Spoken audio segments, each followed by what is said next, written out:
The pen scratched across the paper, and Eleanor Marsh signed a name that was no longer hers. Her brother-in-law watched from across the table, with the patient smile of a man who had already won.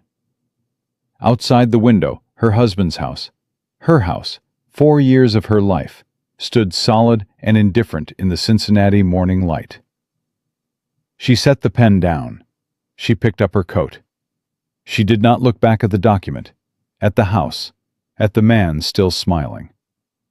She walked to the stage depot and bought a ticket to a place called Ridge Creek, Montana, because it was the farthest name on the board, and she had run out of closer options.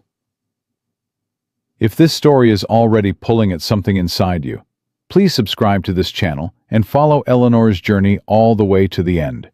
I promise you, she earns it. And drop your city in the comments. I want to see how far this story travels. The stagecoach hit a rut, and Eleanor's shoulder slammed into the wooden frame hard enough to bruise. She straightened without making a sound. The man across from her, a cattle buyer from Butte, who had talked for the first 2 hours and then mercifully fallen asleep, did not stir. Outside, Montana Territory rolled past in shades of gray and gold. 400 miles from Cincinnati. 400 miles from a dining room table where she had signed away everything she had built with her own hands, while a man watched and smiled. She pressed 2 fingers to the bruise forming on her shoulder and let the pain be simple and physical and hers. Ridge Creek appeared as a collection of wooden structures hunched against the wind at the base of a long slope. Eleanor saw through the window before the driver called it out. Small, deliberate. The kind of town that had decided to exist and was going to keep existing out of stubbornness rather than prosperity. She was the last one off the coach. She had learned, over 4 days of riding, that being last meant fewer eyes on you when your legs did not cooperate after hours of being folded into a corner. She stepped down, lifted her own trunk before the driver reached it, and set it in the dirt. The wind off the mountains was immediate and cold and completely without manners. "Ma'am," the driver looked at her trunk, then at her. "I can carry that to the—" "I have it," she said. She walked toward the lodging house with the trunk in one hand and her leather case pressed against her chest with the other. The sign above the porch read, "Cowboys Lodging and Board," in paint that had started to peel at the letter's edges. A woman stood on the porch with her arms crossed, watching Eleanor come up the road with the expression of someone who had been expecting exactly this and had decided to reserve judgment until she saw how the woman walked. Eleanor walked straight. She always walked straight. It was the one performance she had never been able to stop giving. "You're the horn woman," the woman on the porch said. "Eleanor Marsh," Eleanor said. "Yes." "Ruth Calloway." She did not move to help with the trunk. Eleanor appreciated that. "You look like 4 days on a stagecoach." "That's accurate. Come inside." The front room of Calloway's was warm from a wood stove that had been burning long enough to take the mean edge off the cold. Eleanor set her trunk down, kept the leather case in her lap when she sat, and looked at the table in front of her with the focused attention of someone deciding whether to trust a surface before putting weight on it. Ruth set a plate of cold biscuits on the table without ceremony and sat down across from her. "Eat something. You're pale." Eleanor ate one biscuit, then another. She had not eaten since a brief stop in Butte the morning before, and her body had apparently decided that dignity could wait. "How long were you married?" Ruth asked. Eleanor looked up. Ruth was watching her with the direct, unornamented attention of a woman who had asked this question before and was not going to dress it up. 4 years. He's been gone 7 months? 7 months and 11 days. And the family moved on the estate before the burial? It was not a question. Eleanor set down the biscuit. His brother had the paperwork prepared before my husband drew his last breath. I found that out from the solicitor, who told me apologetically, and then billed me for the meeting. She paused. The house transferred within 2 weeks, The accounts were frozen inside of 5 days. I was given 3 weeks to vacate. Ruth absorbed this without visible reaction, which Eleanor was beginning to understand was simply how Ruth processed information. Completely, and without performing shock she did not feel. And the rumors that I had been unfaithful. Eleanor's voice remained level. That my grief was theater. That I had married poorly and revealed my character by the end of it. She looked at Ruth steadily. His brother needed people to believe I was dishonest. He needed that to be the story they remembered when anyone questioned the terms of the will. And they believed him. It was easier than the alternative. She said it simply.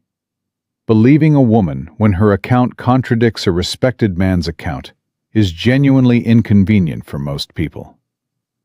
Ruth picked up her coffee cup. The letter of reference in that case. She nodded toward the leather bag in Eleanor's lap. Forged. Eleanor stilled. I'm not asking to shame you, Ruth said. I've done harder things than forge a letter to keep myself housed and fed. I'm asking because I want to understand how bad it actually got. A long pause. Yes, Eleanor said. I forged it. All right. Ruth said it the way people say all right when they mean understood and moving on. Caleb Horn will be here within the hour. I want you to know who you're meeting before he walks through the door. Please. Ruth turned her coffee cup slowly in her hands. He is direct to the point that some people call it cold. He is not cold. He lost his wife and their child 7 years ago. The birth went wrong, and neither of them survived the night. And since then, he has expressed every single feeling he has had through physical labor, which means he has built an extraordinary amount of fencing. She set the cup down. He is honest, in a way that will feel strange after what you've been living with. He will not say things he does not mean, and he will not soften things to manage your reaction. If that sounds like relief to you, that's the right instinct. Eleanor looked at her carefully. And if it sounds like a threat? Then you've been managed by kind words for too long to trust the absence of them yet. Ruth met her eyes. Which is it? A beat of silence. Relief, Eleanor said. Terrifying relief, but relief. Ruth gave a short nod. Good.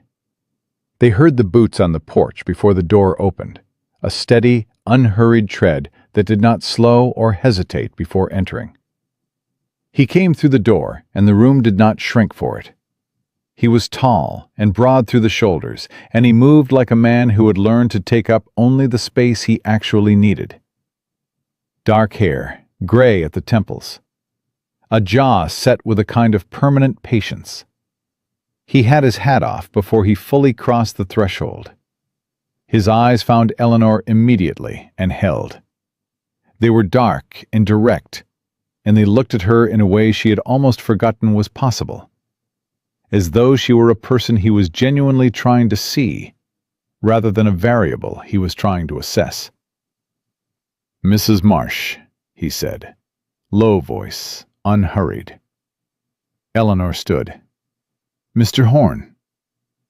He crossed to the table and extended his hand. She shook it.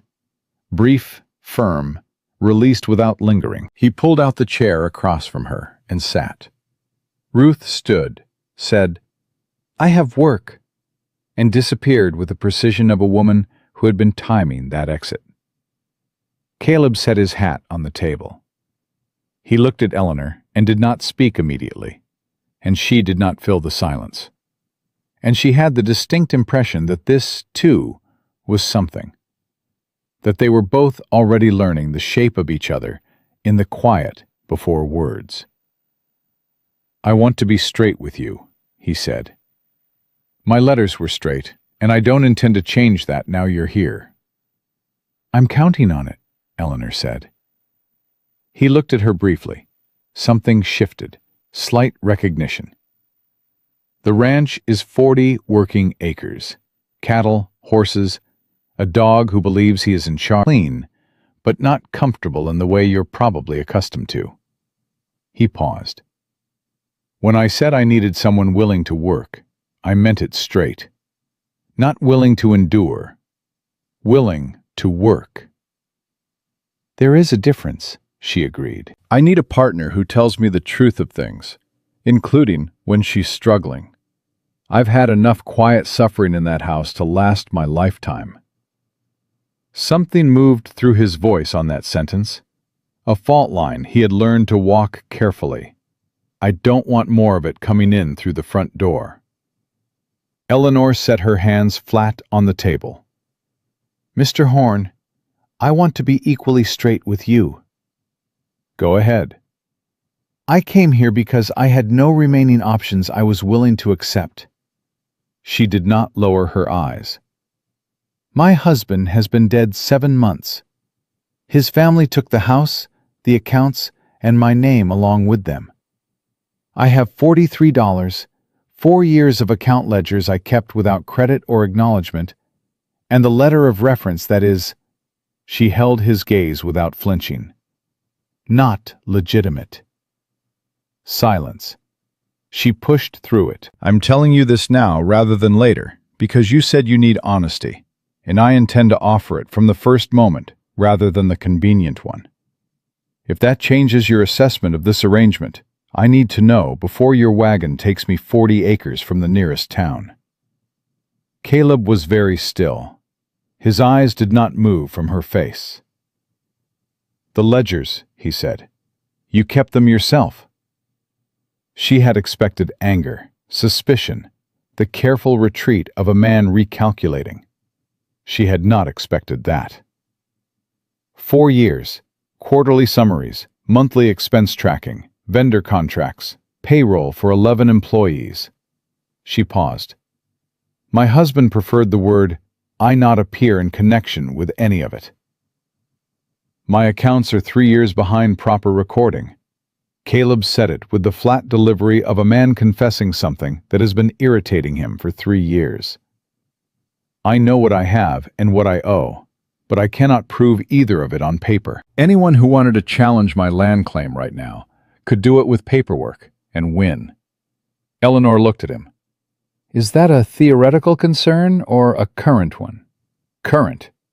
He leaned forward slightly, both forearms on the table. A man named Garrett Finch works for a land company out of Chicago. They've been acquiring smaller holdings in this valley for 2 years.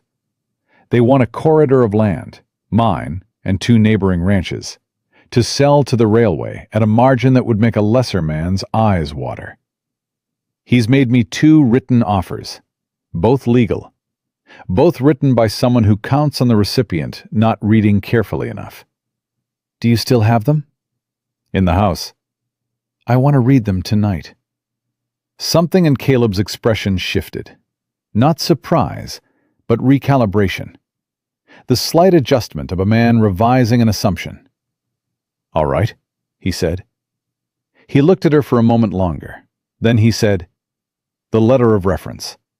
I'm not going to address it. Eleanor waited. What I'm going to address is this. He kept his eyes level on hers. You rode 400 miles alone. You walked into a stranger's town with $43 and forged credentials. And you sat down at this table and told me the truth of it before I could find out any other way. He paused. That's not the behavior of a woman I need to distrust. That's the behavior of a woman who has decided honesty is the only currency she has left, and she's going to spend it straight. Eleanor's throat tightened. You don't have to pretend with me, he said quietly. Not here. Not in front of me. Not ever. On my land. She pressed her lips together. She had made a decision on the stagecoach outside of Butte that she was finished crying. She intended to hold to it. Understood, she said. Steady. He nodded once and stood, reaching for his hat. At the door he stopped with one hand on the frame, and turned back. His eyes were direct and unhurried, and held something that was not quite gentleness, but was built from the same material. "Whatever they told people about you in Cincinnati," he said, "it followed you 400 miles. A beat. It stops at the edge of my property." He walked out. Eleanor sat without moving for a full 30 seconds. Then she picked up her coffee cup and noticed that her hands, which had been trembling in some register or another since the morning she signed that document in Cincinnati, were still. Ruth appeared from the back room with the timing of a woman who had been listening through the wall and was not embarrassed about it. She refilled Eleanor's cup and sat back down. "Well," Eleanor said. "He meant it," Ruth said. "Every word. That's the thing about Caleb Horn that takes some getting used to. He means everything he says, and nothing he doesn't. Which is disorienting if you've spent time around men who operate the other way." "It is disorienting," Eleanor admitted. "It feels like a trap." "I know," Ruth looked at her directly. "It isn't." Eleanor was quiet for a moment. She looked down at the leather case in her lap. 4 years of account columns. 4 years of her own precise handwriting, recording a life that had been built on her labor and credited to someone else's name. She had taken it the night before she left Cincinnati. The one thing she had allowed herself to take. The one proof that she had existed and worked and mattered inside those 4 walls, even when no one said so. "Ruth," she looked up, "when Finch comes, and I believe he will come soon, if the situation is as Caleb described, he's going to look at this ranch and see a man alone, with disorganized records, and a mail-order wife who arrived last Tuesday with a forged letter." She held Ruth's gaze. "He's going to believe that's a weakness." Ruth studied her. "Is he wrong?" "He's wrong about the records," Eleanor said. "Within 2 weeks, they will be in better shape than anything Finch's company has on file." She paused. "And he's wrong about me." Ruth looked at her for a long moment. Then something moved across her face that was not quite a smile, but was in the same country as one. "No," she said quietly. "I don't believe he is." The wagon was waiting outside when Eleanor stepped onto the porch. Scout, brown and white, enormous with enthusiasm, launched himself at her from the wagon bed and pushed his nose hard against her arm. She startled, held still, then brought her hand up carefully and rested it on his head. His tail became a separate organism. Caleb was already holding the reins. He did not move to help her up. She swung into the seat herself. Ruth stood on the porch. As the wagon began to move, she said, without raising her voice, "Eleanor." Eleanor looked back. "Middle of the night. Middle of a blizzard." Ruth held her eyes. "You come to this porch." Eleanor held her gaze until the wagon rounded the bend and the lodging house disappeared from view. They rode in silence that was not uncomfortable. The land opened around them, wide and pale and cold, the sky pressing down with the particular weight of October in the mountains. Eleanor watched it and did not shrink from it. "Tell me about the eastern boundary," she said. Caleb glanced at her. "What do you want to know?" "Where Finch's acquisition begins, what the railway corridor requires, what it would cost him to reroute if your land were unavailable." She turned to look at him. "I want to understand the full shape of it." He studied the road ahead. Then, slowly, he started talking. She listened with the focused, cataloging attention she had spent 4 years hiding in a Cincinnati house. Every number, every name, every legal mechanism he described imprecisely, she filed away to find the precise term for later. By the time the ranch came into view over the low rise, the house solid, the barn behind it, fencing stretching out in 3 directions across the land. She architecture of Finch's strategy clear in her mind, and 3 specific vulnerabilities she intended to examine in the written offers that night. "It's not much," Caleb said, looking at the house. "It's standing," Eleanor said. "Right now, that's the only qualification that matters to me." He helped her down without being asked to. A single firm grip, released the moment her feet found the ground. Inside, the house was simple and clean. A fireplace, a table with 4 chairs, shelves of books that surprised her. Not many, but chosen carefully, the spines worn with real use. He showed her the room at the back. Narrow bed, clean linens, a hook on the wall. On the windowsill, a single dried wildflower in a cracked cup, tilted slightly toward the last light. Eleanor looked at it for a moment. "I didn't put it there," Caleb said from the doorway. "Found it when I cleaned the room. Didn't see the point of moving it." She set her leather case on the table and turned to face him. "I want to be clear about one thing," she said. "Go ahead." "I am not fragile." She said it without heat, without performance, the way she might state a fact about the weather. "I know I arrived here on paper, looking like someone who needs rescuing. $43 in a forged letter, and a dead husband and a family that burned my letters at the reading of his will." She held his gaze. "I am the woman who kept those men's business running for 4 years without a title or a wage. I am the woman who read Finch's contract language and understood in the first 30 seconds of you describing it what he is trying to do." She paused. "I am careful. Careful is not the same as weak. I need you to know the difference." Caleb looked at her for a long moment in the doorway. "I know the difference," he said quietly. "I've been waiting a long time for careful." He turned. "I'll get the contracts." She listened to his boots down the hallway.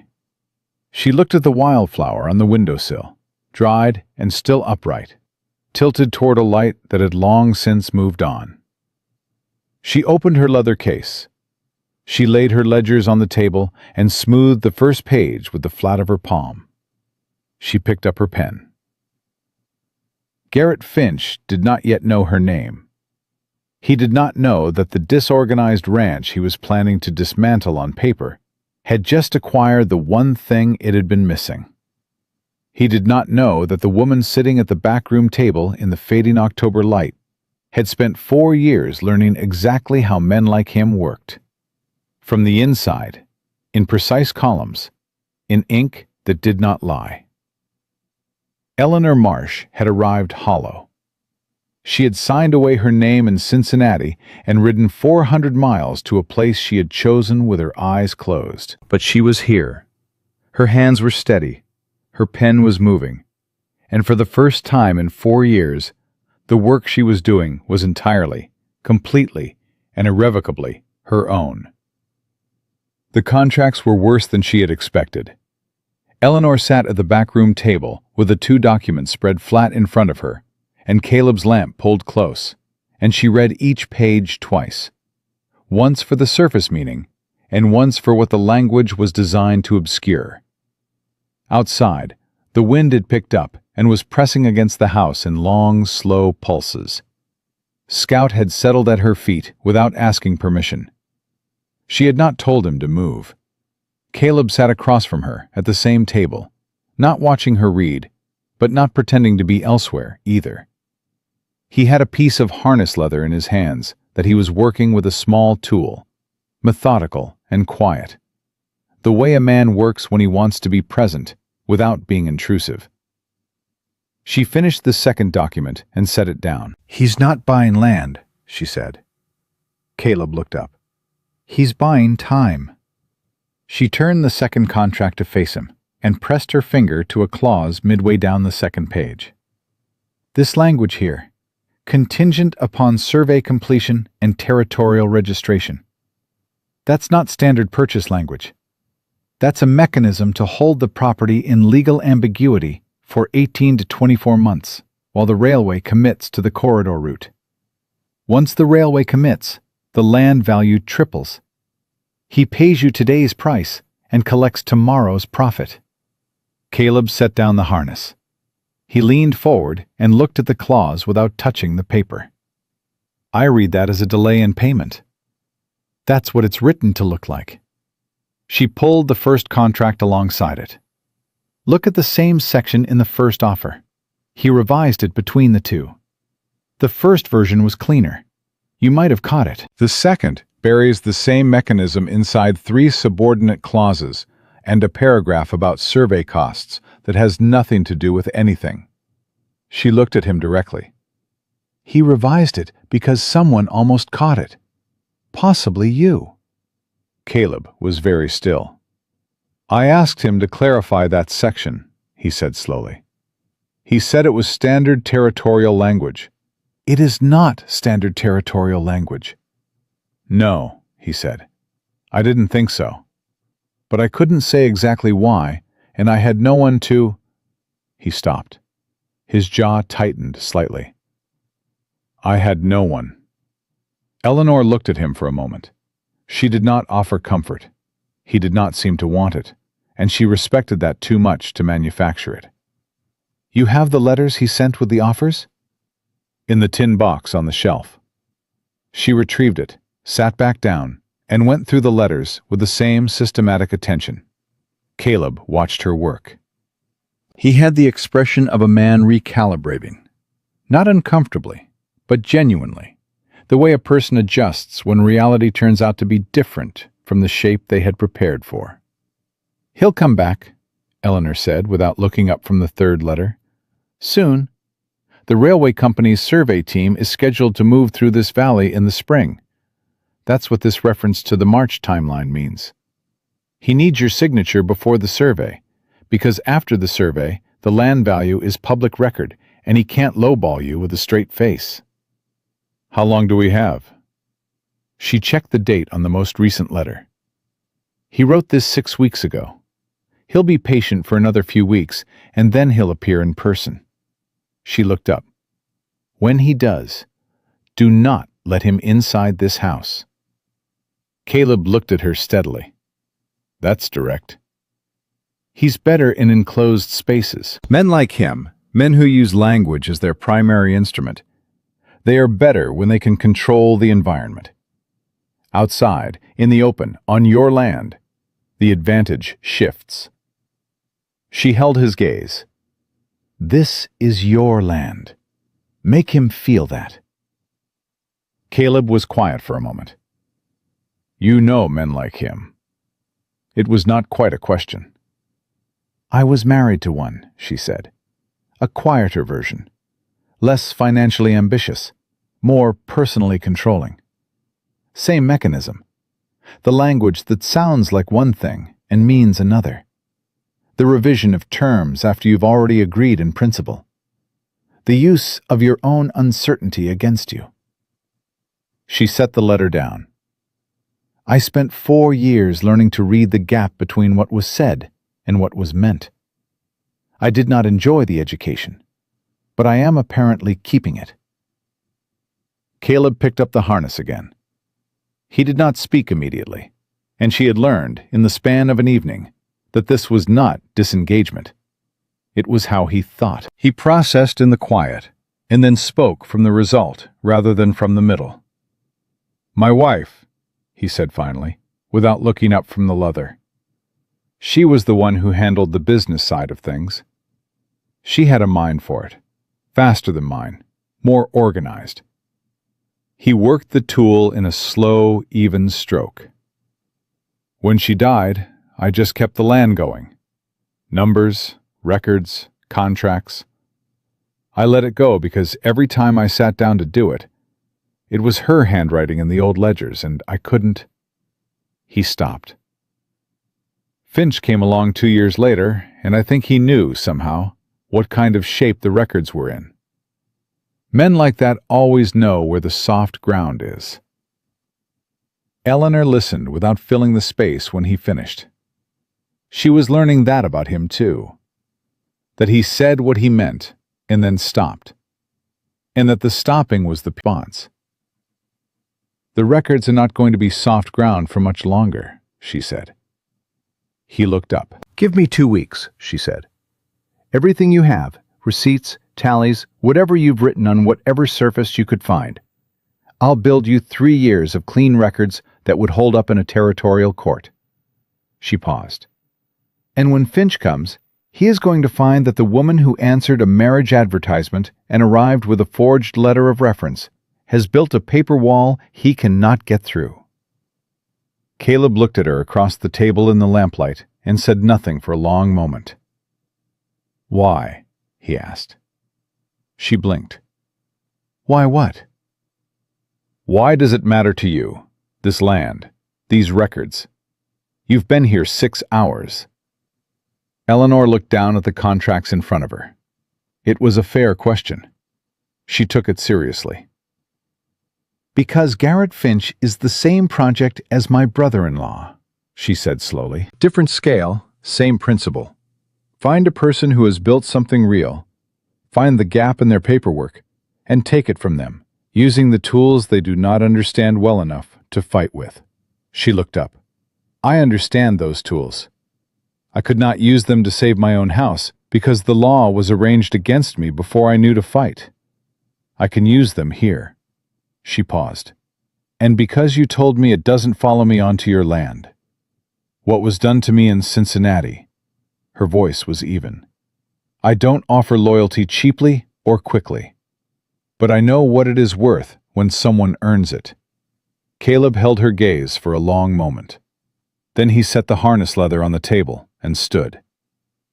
"There are 3 crates of papers in the barn," he said. "I'll bring them in tomorrow morning." "All of them," she said. "All of them." He banked the fire before he went to bed. She was still at the table when he said goodnight from the hallway.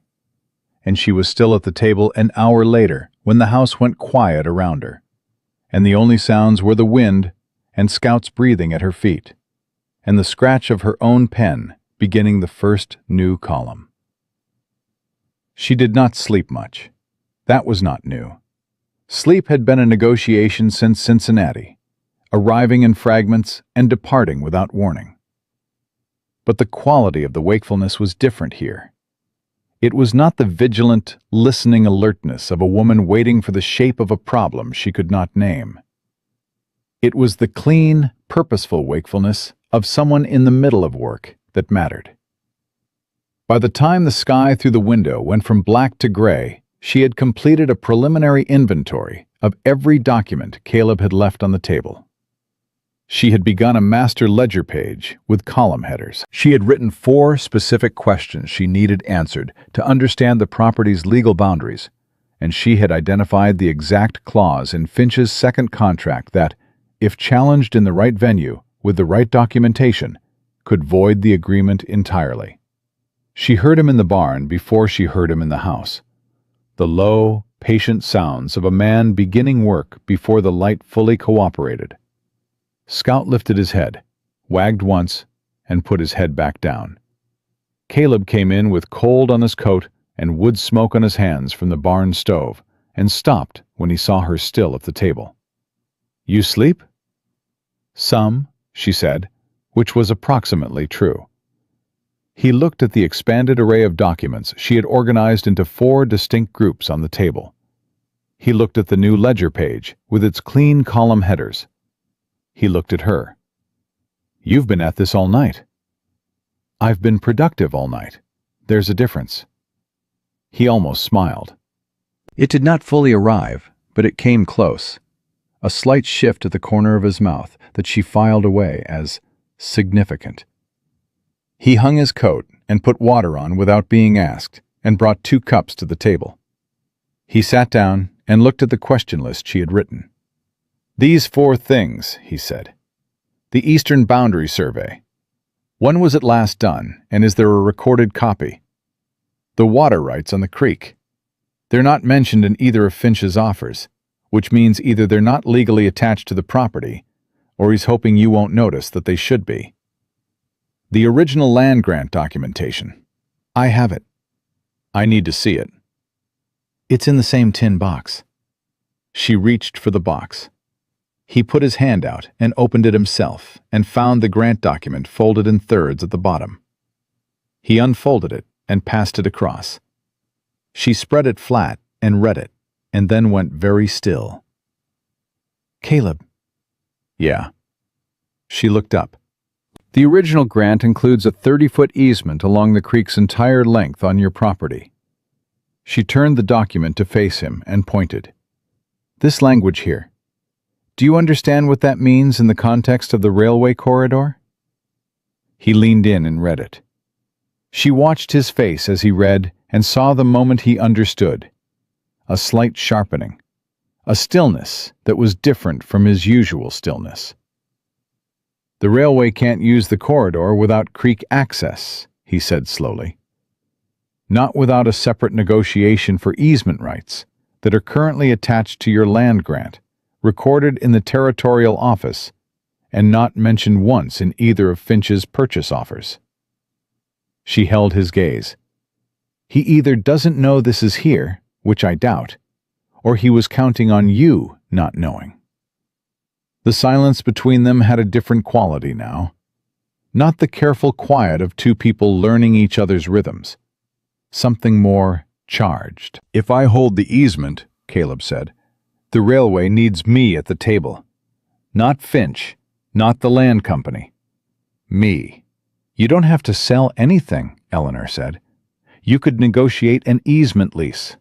Annual income, your land intact, and Finch's entire acquisition strategy collapses because the corridor is worthless to the railway without your cooperation. She paused. But this only works if your records are clean, your boundary documentation is current, and you have legal representation that isn't intimidated by a Chicago land company. There's a lawyer in Billings, he said. He helped with a property dispute 2 years back. Caleb paused. He's honest. Write to him today. I will. He looked at her across the table with the focused, direct attention she was beginning to recognize as simply how he looked at things he took seriously. Eleanor. It was the first time he had used her given name. She noticed. Yes, I placed that advertisement because the land needed more than one person to hold it. His voice was steady and unhurried. I told myself that was the reason. Practical, straightforward. He looked down at the grant document on the table. I think I also placed it because I had spent 7 years being alone with what I'd lost, and I was tired. Not lonely, the way people mean when they say lonely. Just... He paused, finding the word with the care of a man who rarely spent time looking for them. Tired of the weight being only mine to carry. Eleanor looked at him. I did not expect this, he said, meaning the contracts, meaning the ledgers, meaning the creek easement that had just reordered the entire shape of the threat against his land. He was not saying she had exceeded expectations in the way people say it to flatter. He was saying it plain, the way he said everything, as a fact he had just confirmed and was now reporting accurately. I didn't expect it either, she said, which was also plain and also true. He nodded once. He picked up his coffee. She picked up her pen. They worked through the morning that way. Him bringing the crates from the barn, one by one, and her sorting through each layer of accumulated paper with the systematic attention of a woman who had built this exact skill in the worst possible school. Receipts organized by year. Expenditures separated from income. The rough tallies Caleb had kept on loose paper, in a handwriting that was unexpectedly clear and precise, cross-referenced against her preliminary columns. He did not hover. He brought things and answered questions when she asked them, and went back to his work when she stopped asking. The division was natural and without discussion, and it fit together the way two different tools fit together, when they are the right shapes for the same job. At midday, Ruth arrived. She came without warning, knocking once and opening the door without waiting, which Eleanor was already beginning to understand was simply how Ruth moved through the world. She carried a wrapped bundle of food and set it on the table without ceremony, assessed the organized document situation with a sweep of her eyes, and looked at Caleb. "Finch was in town this morning," she said. Eleanor's pen stopped. Caleb set down the crate he was carrying. "What did he want?" "Coffee," he said. "Information, obviously." Ruth unwrapped the bundle. Bread, salt meat, 2 early apples, and sat down. He was asking about the new wife. Friendly questions. The kind of friendly questions that are dressed up hostile questions. She looked at Eleanor directly. "He knows your name. He knows you came from Cincinnati. He knows your husband's family name." Eleanor felt the cold move through her, familiar and navigable. "He did research before I arrived," she said. "Or he does research on everyone connected to properties he's targeting. Probably both." He said, Ruth paused, choosing the phrasing carefully, that he had heard the Horn Ranch had recently come into some difficulty, that he hoped everything was stable, that his offer remained open if circumstances became pressing. "He said that in the general store," Caleb said. His voice had not changed in volume or tone, but something underneath it had changed considerably. In front of Mrs. Harper, the Delacroix boy, and 2 men passing through whose names I didn't catch. Ruth met his eyes. He wanted it heard. Caleb looked at Eleanor. She was already looking at him. "He's moved his timeline up," she said. "Coming to town personally, making public statements. He doesn't do that when he thinks he has time. He does that when he thinks someone is about to realize something he doesn't want them to realize." She held Caleb's gaze. "He knows about the spring survey. He may know about the creek easement. Or he's worried we're about to find it." "We found it this morning," Caleb said. "Yes," Eleanor said. "We did." Ruth looked between them. Something settled in her expression. Not relief exactly, but the particular satisfaction of a woman who had taken a calculated risk and was watching it prove out. "Write to the lawyer in Billings today," she said to Caleb. "That was already decided," Eleanor said. Ruth looked at her. "Good." She stood and buttoned her coat. At the door she turned back. "He'll come to the property next. Not today. He'll wait a few days to seem unhurried. But he'll come." She looked at Eleanor. "When he does—" "He stays outside," Eleanor said. Ruth smiled. It was brief and without warmth toward the subject, but entirely warm in its direction. "You're going to be fine," she said. "Both of you." She left. The house settled back into its working quiet. Eleanor looked at the table, the contracts, the grant document, the growing columns of the new ledger. 4 years of Cincinnati training laid out in careful rows for the first time in service of something that was actually hers to defend. Caleb stood by the window, looking out at the land. His land. The creek line just visible in the distance, carrying water rights that Garrett Finch had been counting on him not knowing to count. "Caleb," Eleanor said. He turned. "He's going to come here, and he's going to look at this ranch and try to find the weakest point." She held his gaze steadily. "I need you to understand something about men like him. He is going to look at me and see the weakest point." Caleb's jaw tightened. "That is going to be his mistake," Eleanor said. "But only if we let him make it." Caleb looked at her for a long moment in the midday light, at the woman sitting straight-backed at his table, with his family's land documents spread in front of her, and a pen in her hand, and her eyes entirely clear, carrying no performance and no apology, only the clean, forward-facing attention of someone who has finally found work that is equal to what they are capable of. "Let him come," he said quietly. Outside, the wind moved through the tall grass in long, slow waves, and the creek caught the light and held it, and 40 acres of Montana territory waited, patient and solid, for whatever came next. Garrett Finch arrived on a Thursday, 4 days after Ruth's warning, which was exactly how long Eleanor had predicted he would wait. She was at the table when she heard the horse on the road. A single rider moving at a deliberate pace, not hurried, not hesitant. The pace of a man who had decided how this visit would go before he left town. She set down her pen, closed the ledger she was working in, and stood. Through the front window she could see him clearly. A man in his mid-40s, well dressed for the territory, in a coat that had been made somewhere with better tailors than Billings, riding a horse that cost more than most of the ranches he was trying to acquire.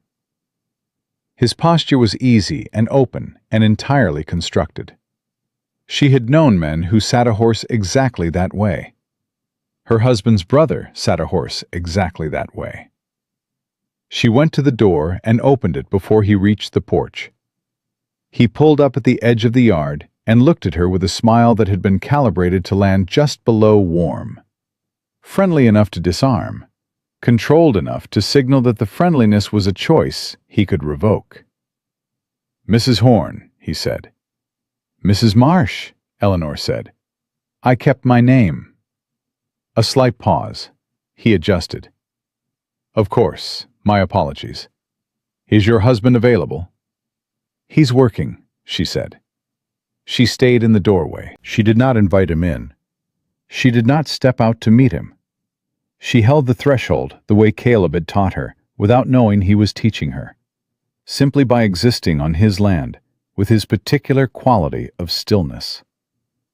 "Is there something I can help you with?"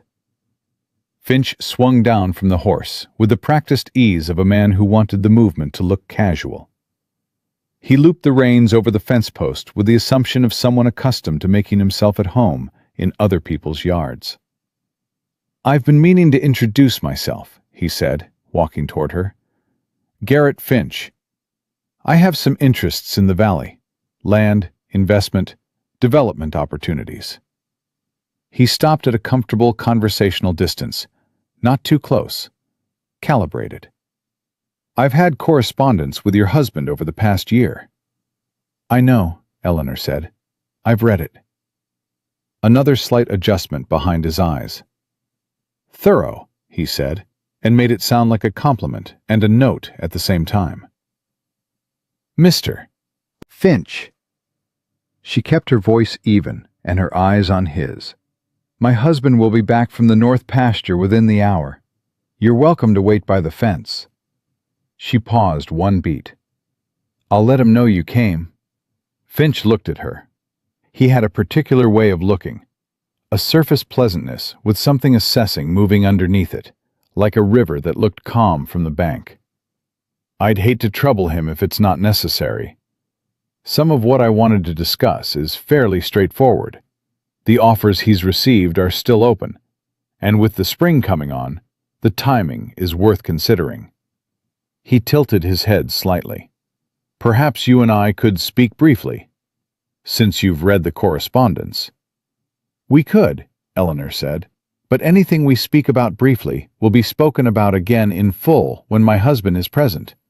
So you would be covering the same ground twice." She let that sit for a moment. "I wouldn't want to waste your time." He looked at her with the focused attention of a man recalculating. She had the distinct impression he was revising several assumptions simultaneously. "You're from Cincinnati," he said. "I am." "Your late husband was in business there." "He was."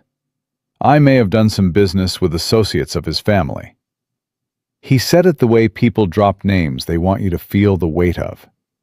"The Marsh interests are fairly well known in certain circles." Eleanor felt the cold move through her, precise and familiar, and did not let it arrive on her face. "The Marsh family interests are well known, yes," she said calmly. "Though I should tell you, in the interest of the honesty you'll find is practiced consistently on this property, that my relationship with that family ended at the reading of my husband's will.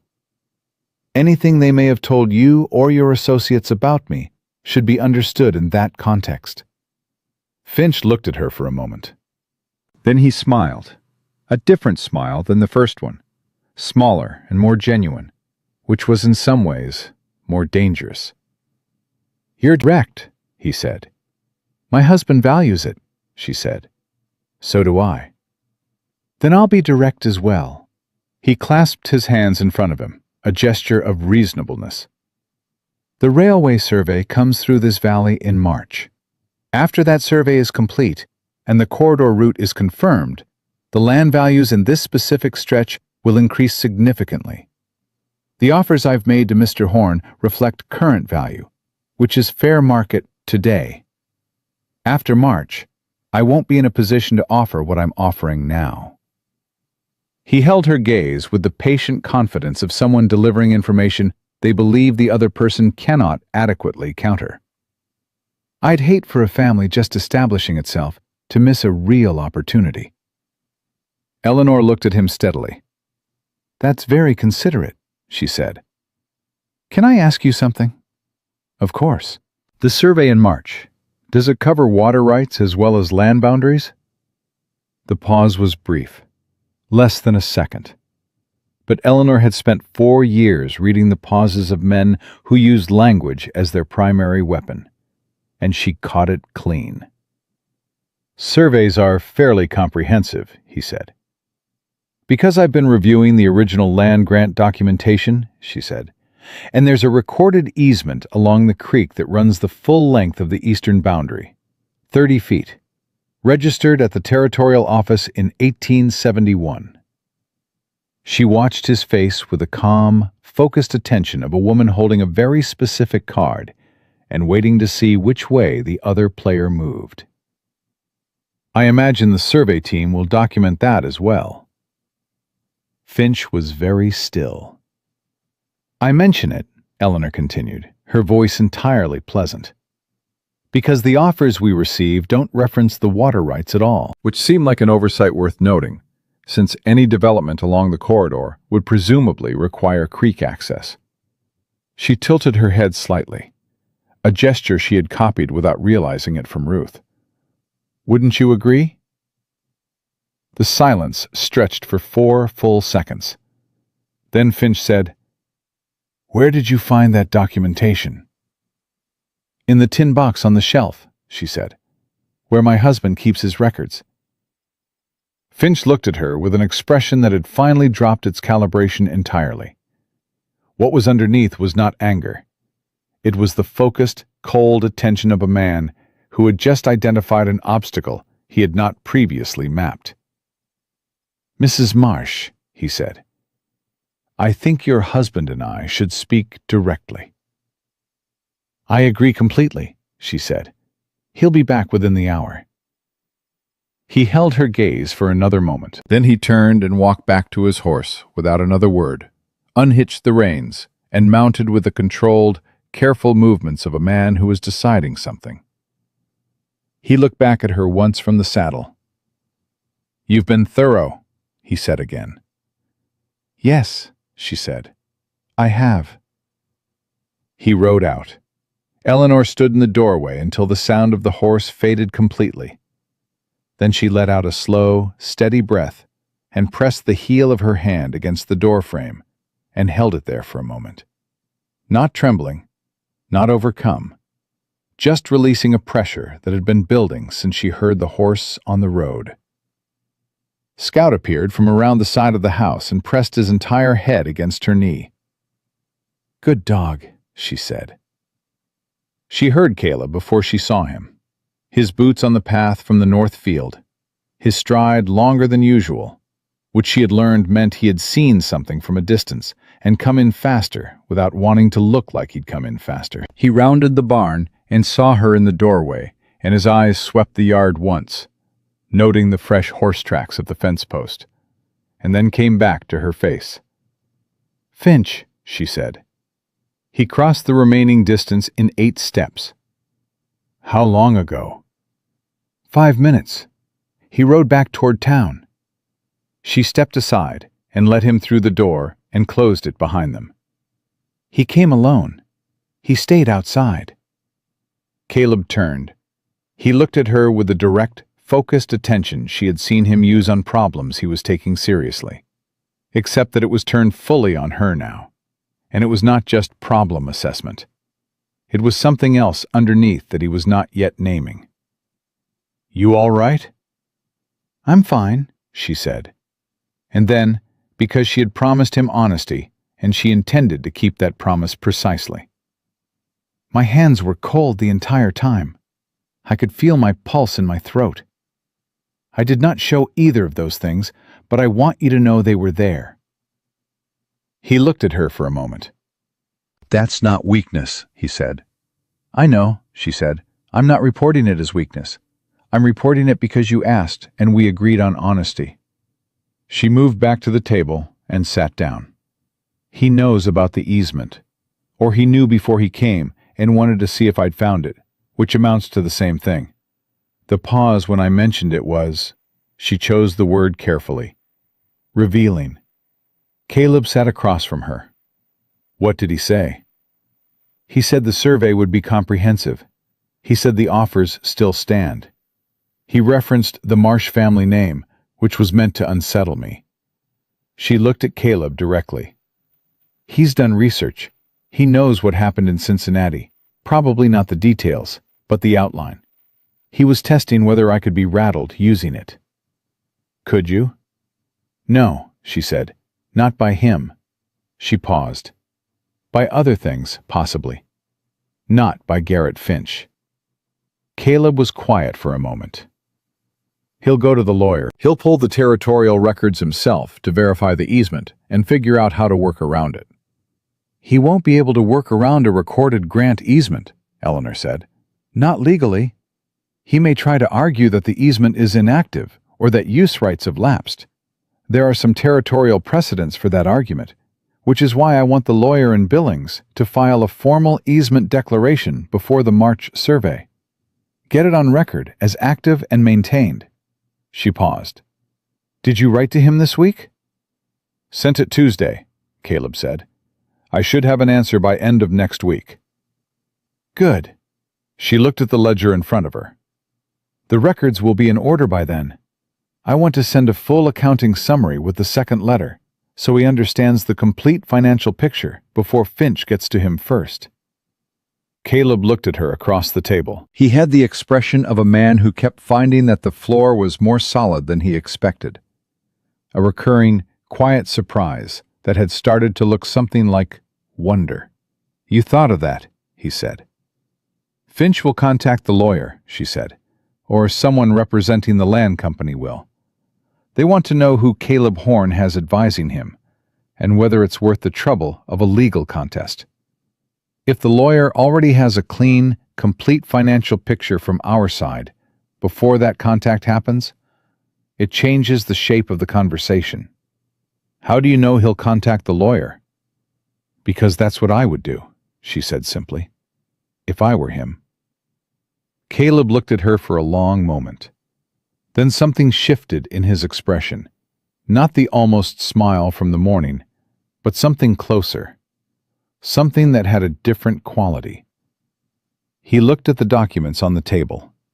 He looked at his hands. He looked back at her. "Eleanor," he said. She waited. "When Margaret died," he stopped, started again. He said his wife's name the way people say names they have kept carefully stored, bringing them out infrequently to make sure they are still intact. "When she died, the hardest part wasn't the grief. The grief was straightforward. It had a shape." He kept his eyes on the table. "The hardest part was that she was the only person I had ever been completely honest with. And after she was gone, I didn't have anywhere to put the honest version of things. So I stopped having one."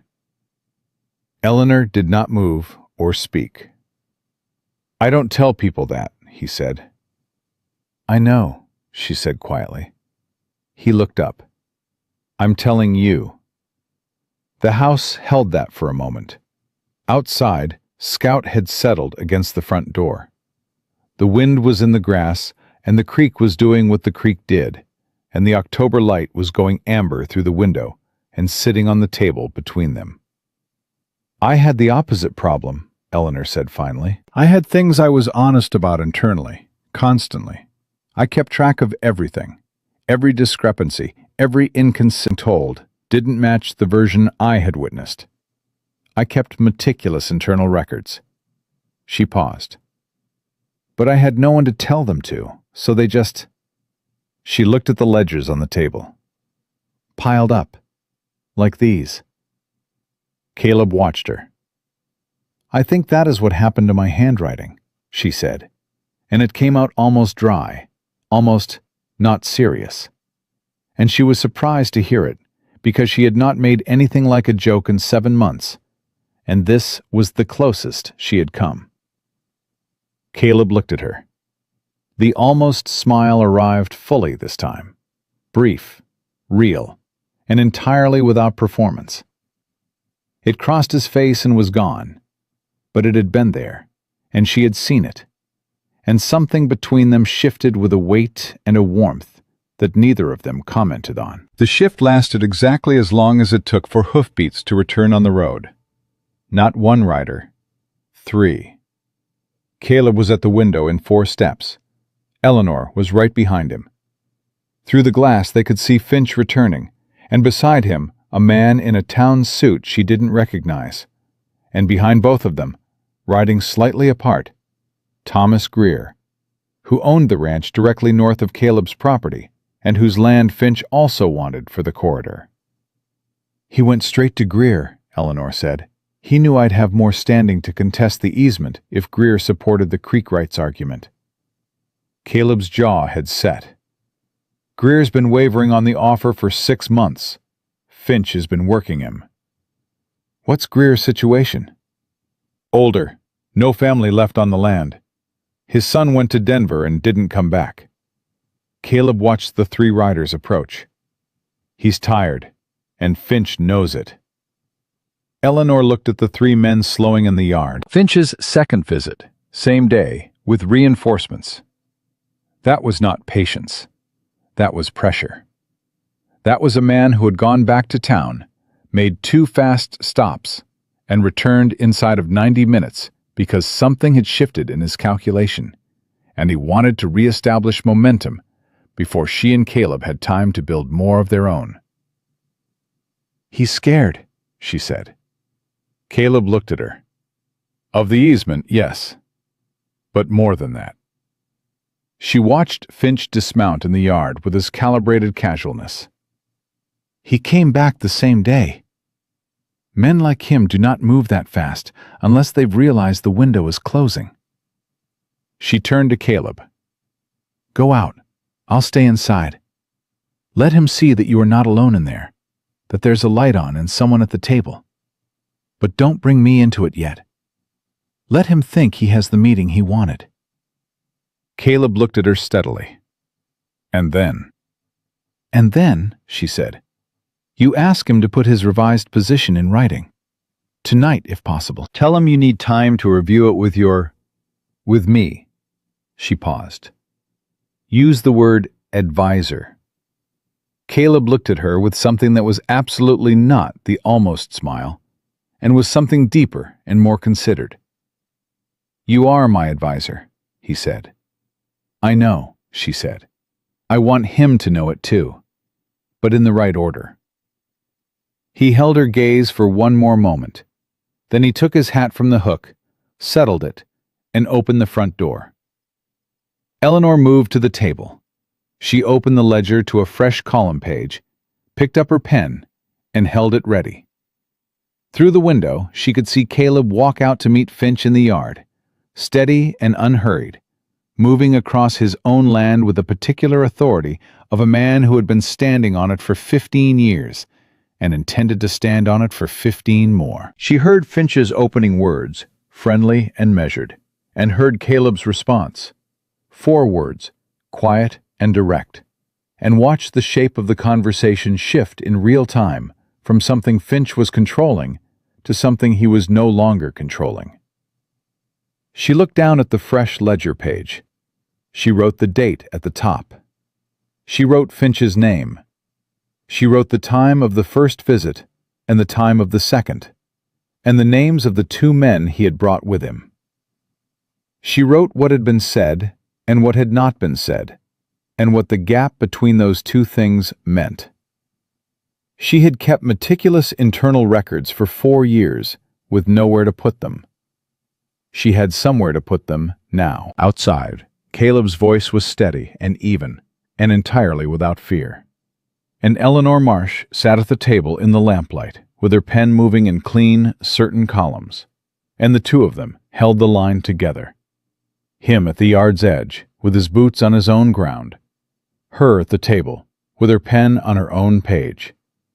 And Garrett Finch, for the first time in 2 years of working this valley, found himself standing in front of a door that would not open for him, regardless of which way he tried the handle.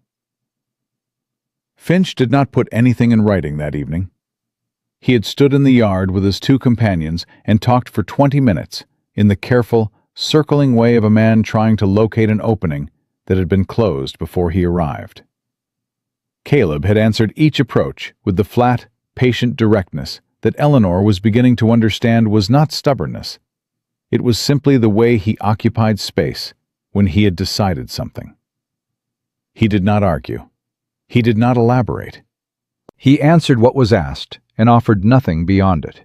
And every time Finch tried to expand the conversation into territory of his own choosing, Caleb brought it back to the same single point. Put it in writing. Finch had left without doing so. Thomas Greer had not spoken once during the entire exchange. He sat his horse at the edge of the yard and watched with the expression of a man attending a meeting he was not sure he had chosen to attend. And when Finch finally turned his horse to leave, Greer lingered for exactly 3 seconds, looking at the house, at the lit window, at the shape of Eleanor visible through the glass, before following. Eleanor had noted the 3 seconds. She noted most things. That night, after Caleb came back inside and they sat at the table with cold coffee and the last of Ruth's bread, she said, "Greer is the variable." Caleb pulled his chair out and sat heavily, the way a man sits when the weight is not physical. "He's a good man," he said. "He's just tired." "I know," she said. "That's why he's the variable. Good men who are tired are easier to move than bad men who are alert." She looked at the note she had made during the yard conversation. "Finch brought him today for a reason. He wanted you to see that Greer was already in the room, that the decision was already being made around you." "Was it?" "No," she said, "but Greer doesn't know that yet." She looked up. "I want to meet him." Caleb looked at her. "Greer, before Finch gets to him again, if Greer understands what the easement means, that the railway needs our cooperation regardless of what he decides to do with his own land, it changes the leverage he has in any negotiation with the land company." She paused. "He may not know he has options beyond selling." Caleb was quiet for a moment. "He won't want to talk business with a woman he doesn't know." "Then we don't talk business," she said. "We bring food, and we sit on his porch, and you talk about cattle, and I listen, and at some point the conversation finds its way to where it needs to go." She held Caleb's gaze evenly. "I'm from Cincinnati. I attended 8 years of my husband's business dinners and never said a word that was officially on record. I know how to move a conversation without appearing to move it." Caleb studied her. "That's a particular skill," he said. "It is," she agreed. "I acquired it under circumstances I would not recommend, but I have it, and it is available." He looked at her for a long moment in the lamplight. She had learned by now that his long looks were not discomfort. They were thought made visible, the external sign of a man taking something seriously enough to fully examine it before responding. "All right," he said. "We go Saturday." They went Saturday. Ruth sent a covered dish without being asked, as if she had known they were going before they told her, which Eleanor was beginning to suspect was simply how Ruth operated, at a consistent half-step ahead of events, managing them by appearing only to observe them. Thomas Greer's ranch was smaller than Caleb's and older, the house weathered to a deep silver, the barn patched in two places with wood that did and well maintained, in a way that spoke of a man who still cared about the work, even when the work was harder than it used to be. He was on the porch when they arrived, a man of about 60, with white hair and a face that had been through enough seasons to look like the land itself, worn and permanent, and not unkind. He watched them come up the road with the careful attention of someone who had learned to read arrivals. "Caleb," he said. "Tom." Caleb stepped down from the wagon and offered his hand. They shook with the brief, solid grip of men who had been neighbors long enough that the gesture was shorthand for a longer history.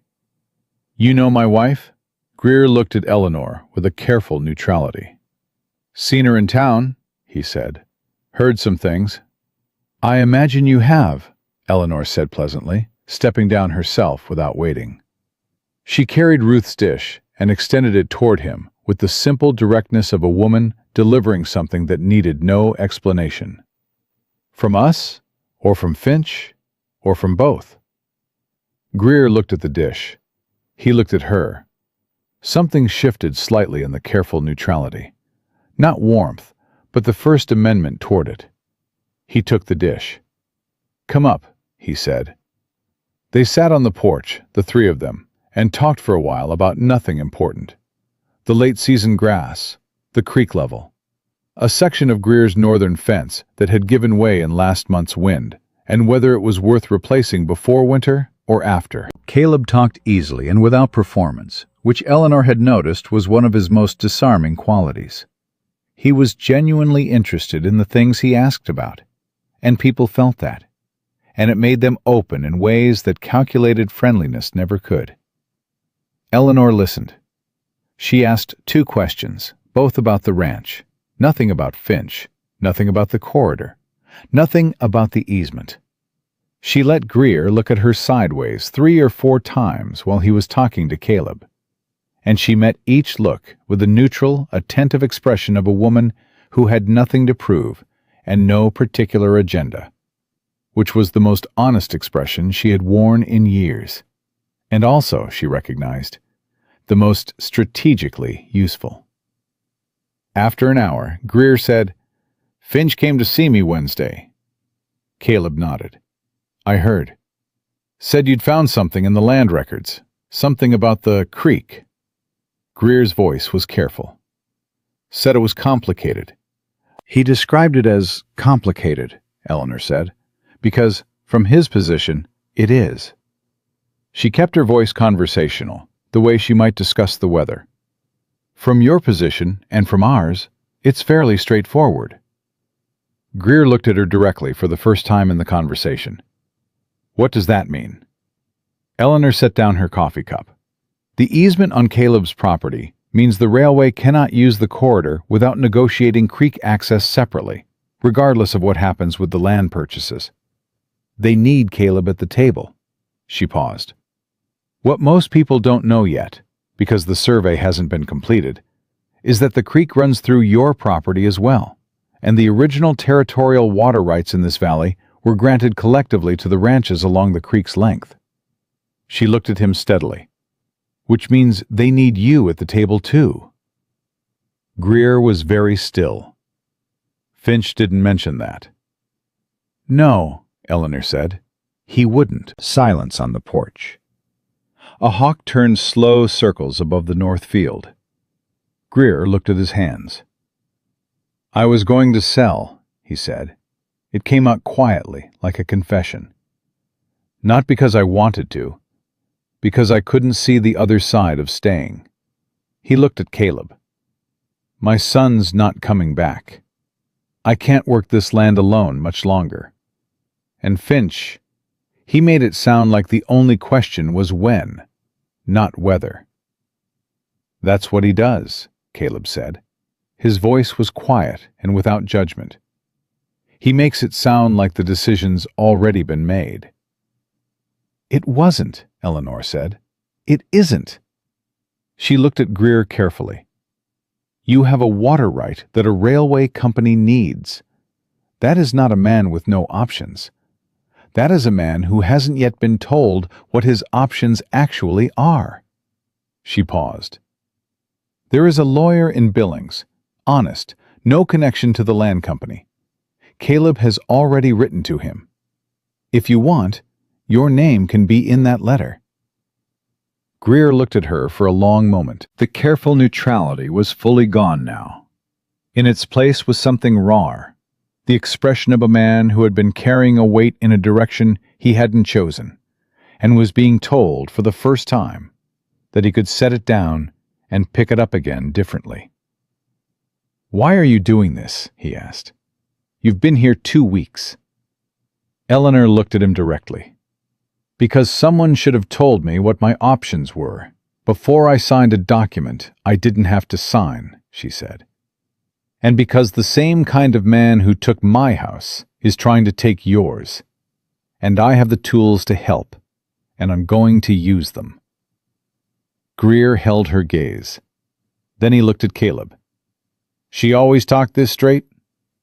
"Every day," Caleb said. "You get used to it." Greer was quiet for a moment.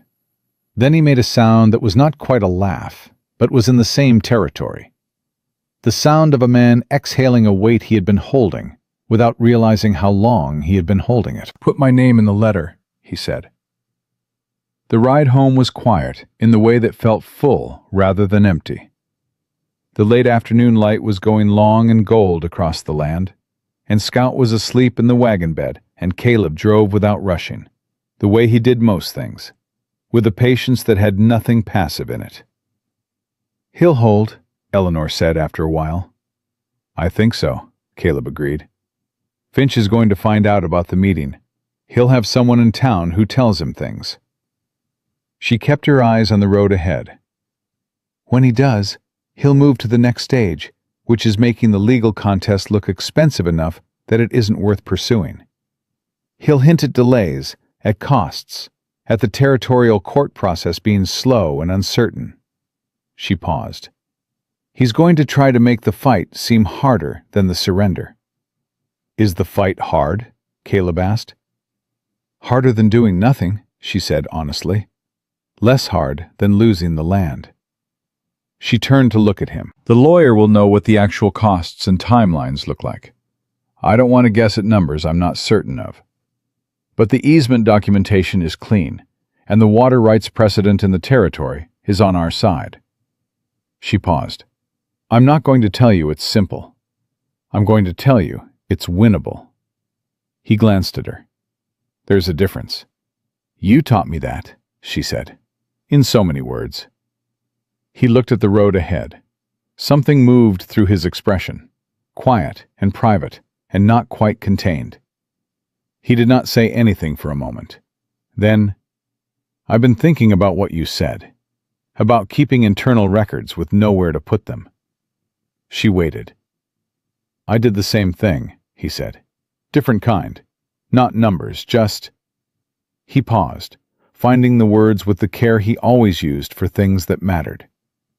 "Things I noticed, things I thought, things that seemed worth keeping track of, but had no place to go once Margaret was gone." He kept his eyes on the road. "I started putting them into the fencing." Eleanor looked at him. "Every time something was too big to hold, I'd go fix a fence line." He said it simply, without self-consciousness. "I've got the best maintained fence in the valley. Greer told me once that my fencing was ambitious." I didn't explain. Eleanor looked at the fence lines running alongside the road, straight and solid, and more extensive than any working ranch of this size strictly required. 400 yards of careful, meticulous work that had nothing to do with cattle. "That's not so different from Ledger's," she said quietly. He glanced at her. "No," he said. "I guess it isn't." The house appeared over the rise, and something in Eleanor's chest did the thing it had started doing 2 days in. A small, involuntary settling, like a compass needle finding north. She had not yet permitted herself to examine that feeling closely. She examined most things closely. She was giving this one room to exist without immediate analysis. They had barely unhitched the horses when Ruth appeared on the road on foot, which was unusual enough that both of them turned. Purpose, but not panic. She had a letter in her hand. "This came on the afternoon stage," she said when she reached them. She held it out to Caleb. "From the Billings lawyer. That was faster than expected." Caleb took it and opened it on the spot. Eleanor did not look over his shoulder. She waited, watching his face. He read it through twice, which she knew meant the first reading had contained something he needed to verify. "He's heard of Finch," Caleb said. Eleanor was very still. "Professionally. There was a case in Helena 2 years ago. A land company acquisition that went to territorial court over similar easement language." He looked up. The company lost. Finch was the acquisition agent. He handed her the letter. She read it quickly. The lawyer's handwriting was compact and precise, and she liked him immediately for it. He laid out 3 specific legal arguments, referenced 2 territorial precedents, and offered a preliminary opinion that the easement documentation as described was strong enough to force a renegotiation of any corridor agreement at minimum. He asked for the full records at earliest convenience. He mentioned, at the end, that he was familiar with the land company's methods, and that if the water rights situation was as described, they were looking at something considerably larger than a single property dispute. Eleanor looked up from the letter. "He thinks Finch has been doing this across multiple properties?" she said. "Not just this valley?" "That's what I read," Caleb said. Ruth, who had been standing quietly, said, "If there are other ranchers in the same position, they have the same water rights argument available to them," Eleanor said. "The creek runs through 4 properties before it leaves the valley." She looked at Caleb. "Write back tonight. Send him everything, the full records, Finch's 2 offers, the grant documentation, the notes on the second visit." She paused. "And ask him whether a collective filing from multiple landowners is possible." Caleb looked at her. "You want to go wider."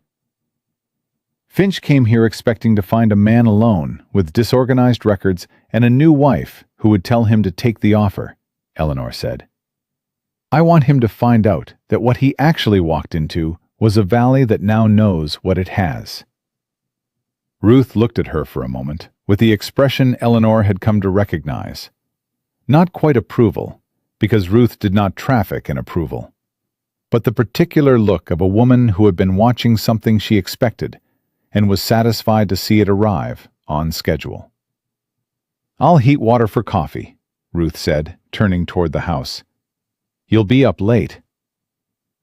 They were up late. The lamp burned past midnight, while Eleanor organized the complete documentation package, and Caleb wrote 2 letters, one to the Billings lawyer with the full records enclosed, and one to the 2 other creek-adjacent ranchers in the valley, straightforward and plain, explaining what they had found and what it might mean, and inviting them to write to the lawyer if they chose.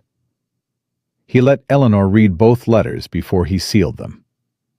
She made 2 small adjustments to the legal language in the first, and none to the second.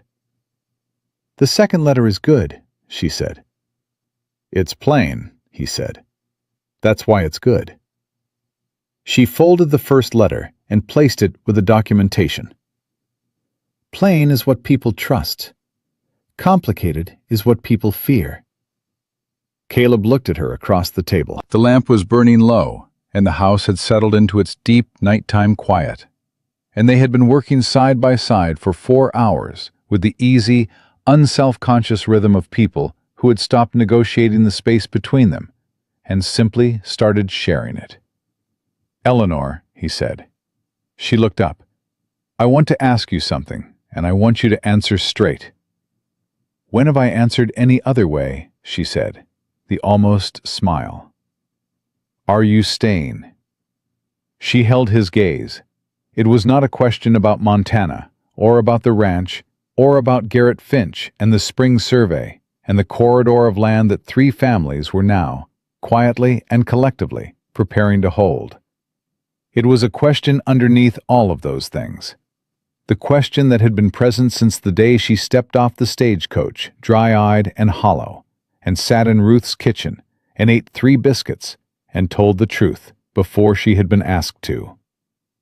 She thought about Cincinnati, the document she had signed, the pen scratching across paper in a dining room where the decision had been made before she entered. She thought about the stage depot and the farthest name on the board and 400 miles of Montana sky pressing down on a woman deciding, mile by mile, whether hollow could become something else. "I'm staying," she said. "Not because I have nowhere else to go." I made peace with that answer in the first week. She held his gaze steadily. "I'm staying because this is the first place I have been in 4 years where the work I do is mine, where the words I say are heard, where the person across the table looks at me and sees what is actually there." She paused. "I'm staying because I choose to, and I haven't chosen something for myself in a very long time." Caleb was still for a moment. Then he reached across the table and covered her hand with his, the same way he had covered it that first night in the lamplight, firm and warm and without performance. "I know the difference," he said quietly, "between a woman who stays because she has to and a woman who stays because she means to." She turned her hand under his and held it. "I know you do," she said. Outside, the wind came across the valley in a long, clean sweep, moving through the creek grass and the fence lines, and the 40 acres of Montana land that was not going anywhere, that had deep water rights and clean records, and 2 people at a table in the lamplight who had found, without planning to find it, the particular steadiness that comes from choosing to stand on the same ground. The letter from the Billings lawyer arrived on a Wednesday, 3 weeks after Caleb sent the full documentation package, and it was longer than the first one. Eleanor read it standing at the table before she had taken her coat off. Caleb watched her face instead of the letter. He had learned that her face was a faster and more accurate document than most things written on paper. He watched her read through the first page, then the second, and he saw the moment she reached whatever she had been hoping to find, because her expression did not change, but something underneath it went very still, in the specific way of a person setting down a weight they have been carrying at a controlled height for a long time. She set the letter on the table. She smoothed it flat with both hands. "He filed the easement declaration," she said. "When?" "Last week. It's on record at the territorial office as of November 4th. She looked up. "Finch's company was notified as a matter of procedure because of their pending acquisition interest. Which means they know." She paused. "And the 2 other ranchers on the creek, Henderson and the parish widow, both wrote to him. Both are represented." Caleb absorbed this. All 4 properties. All 4. She picked up the second page. He also found what he was looking for in the Helena precedent. The same land company, different acquisition agent, but the same legal structure. Tried to file a corridor easement claim in 1876 without landowner consent. The territorial court ruled that recorded water rights constitute a property interest that cannot be bypassed by a third-party railway agreement. She looked at him directly. "Finch cannot complete this transaction without our signatures. Any of ours. One holdout, and the corridor is not viable." Caleb was quiet for a moment. "He's not going to walk away," he said. "No," Eleanor agreed. "He's going to come back with a better offer, and language designed to look like a concession while actually preserving his margin." She set the letter down. "But the conversation has changed. We're not 4 separate ranchers he can approach individually and isolate. We're 4 landowners with collective water rights, shared legal representation, and a recorded easement that his own company's lawyers have now seen." She paused. He knows what he walked into. He just doesn't know how to walk back out yet. What does the lawyer recommend? That we wait. She almost smiled at that. He says Finch will make contact within 2 weeks with a revised proposal. He wants to see the proposal before we respond to anything. He also says, she checked the letter, that if the railway company itself makes direct contact, bypassing Finch entirely, we should consider that a significant development. Caleb looked at her. Because it means the railway is not happy with Finch. Because it means the railway has found out that their corridor agent has been acquiring land at prices well below what they will need to pay to actually secure easement access, she said. Which means Finch's margin, the difference between what he pays us and what he charges the railway, is smaller than he represented to them. She paused. There may be a reason Finch works quickly and quietly. He may have promises to keep to his employers that his methods have been quietly undermining. Caleb sat down slowly. He put his hands flat on the table. So he's in trouble with both sides. Potentially, she said. I don't want to move on that assumption until we have something more definitive. But I want to be ready if it proves true. He looked at the letter. He looked at her. Eleanor, he said, when this is done, when the lawyer has done what the lawyer needs to do, and the railway has sorted out what they need to sort out, and Finch has gone back to Chicago, or wherever men like him go when a valley stops cooperating. He paused, choosing his words with a careful deliberateness she had come to love.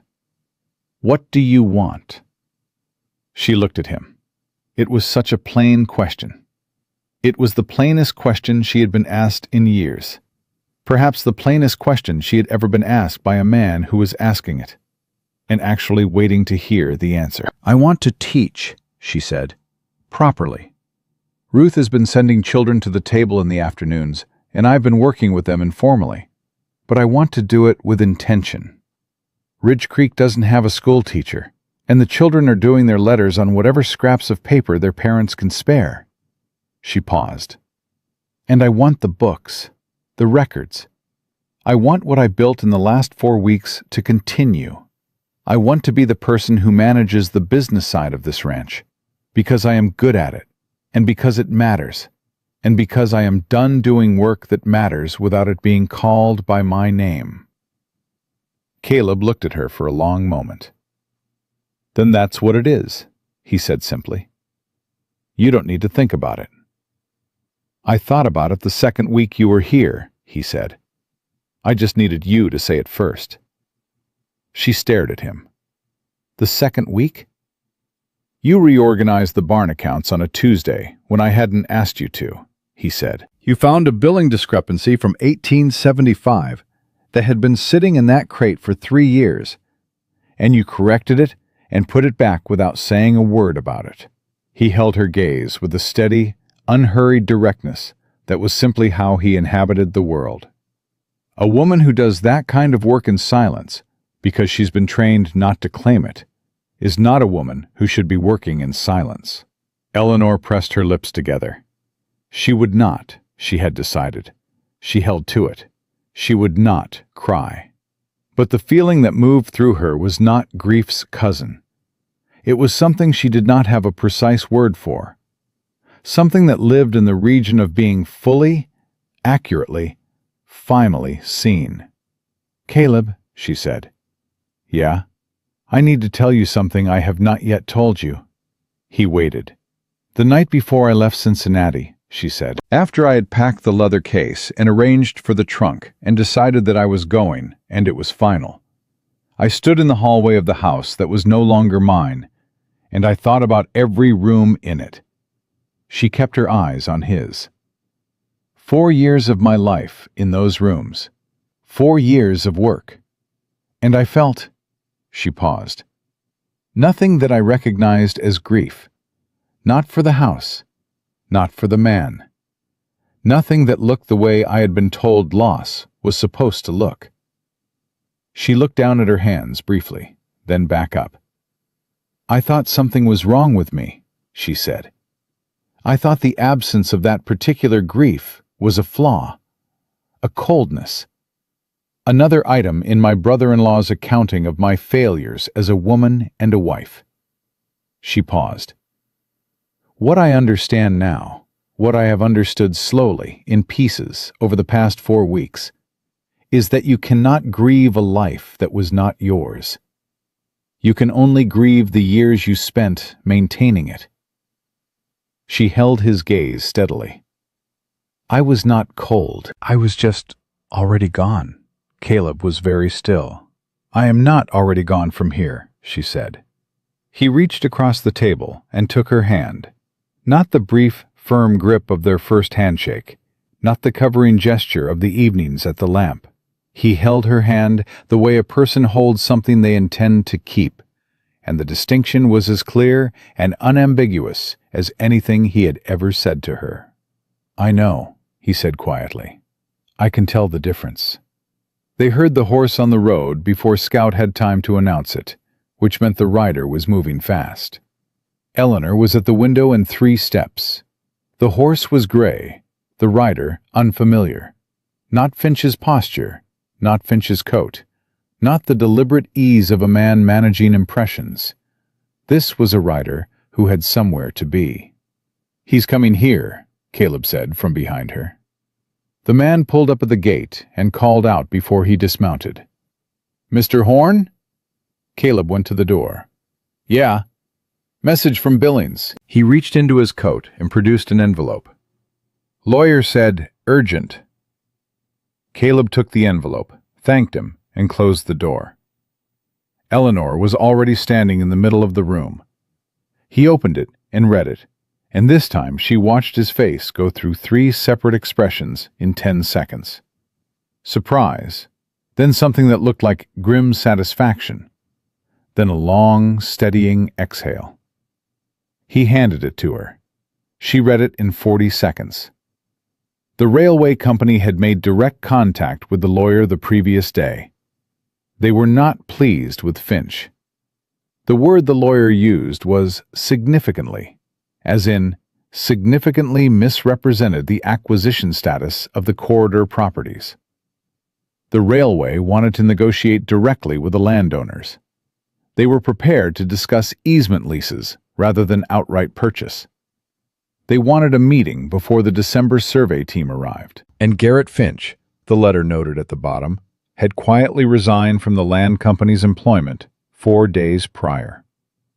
Eleanor set the letter on the table. He's gone, she said. Caleb looked at her. Did you see that coming? I saw that something was wrong with his position on both sides, she said. I did not predict the timing. She was quiet for a moment. He knew.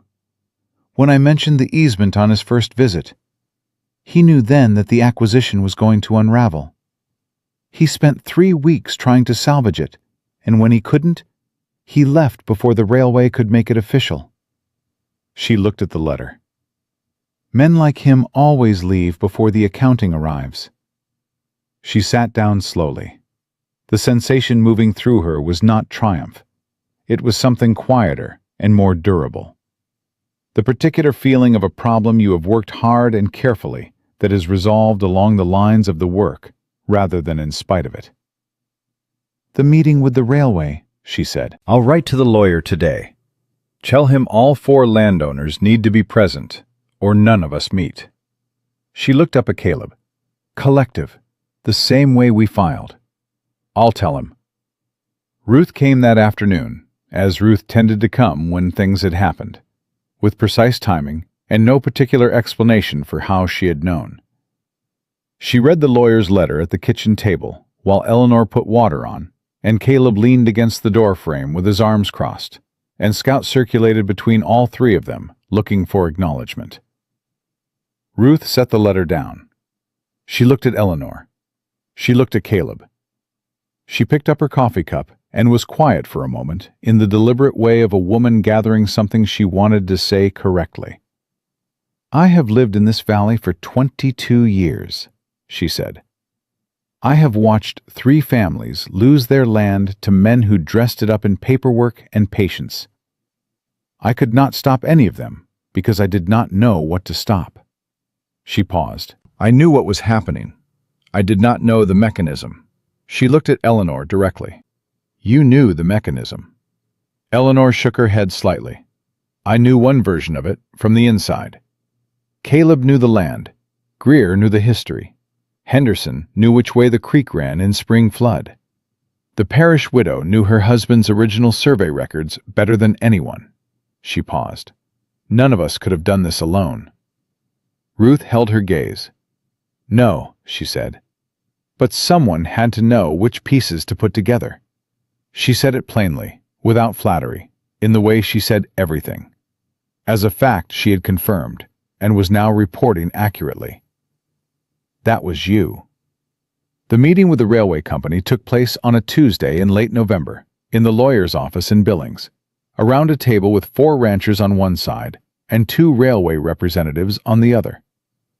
Eleanor sat beside Caleb. Thomas Greer sat to Caleb's left, and beyond him the Henderson brothers and Margaret Parrish, a woman of 62 who had run her ranch alone for 8 years since her husband's death, and who, when the railway's lead representative tried to address the group through Caleb exclusively, said quietly and without raising her voice, "You'll want to look at all of us when you speak." The representative looked at all of them after that. Eleanor did not speak for the first 40 minutes. She listened with the cataloging attention she had spent 4 years hiding, tracking every number, every proposed term, every carefully constructed phrase that was designed to look generous while building in a mechanism for later adjustment. She made notes in the small ledger she had brought, not hidden, set openly on the table in front of her. When the railway's lead representative put the first formal offer on the table, Eleanor picked it up and read it twice. She set it down. She said, "The easement lease terms, as written, have a renewal clause in the 3rd paragraph that defaults to railway discretion after the initial 10-year period. We would require mutual consent renewal with a fair market adjustment provision." The representative looked at her. He looked at the lawyer. He looked back at her.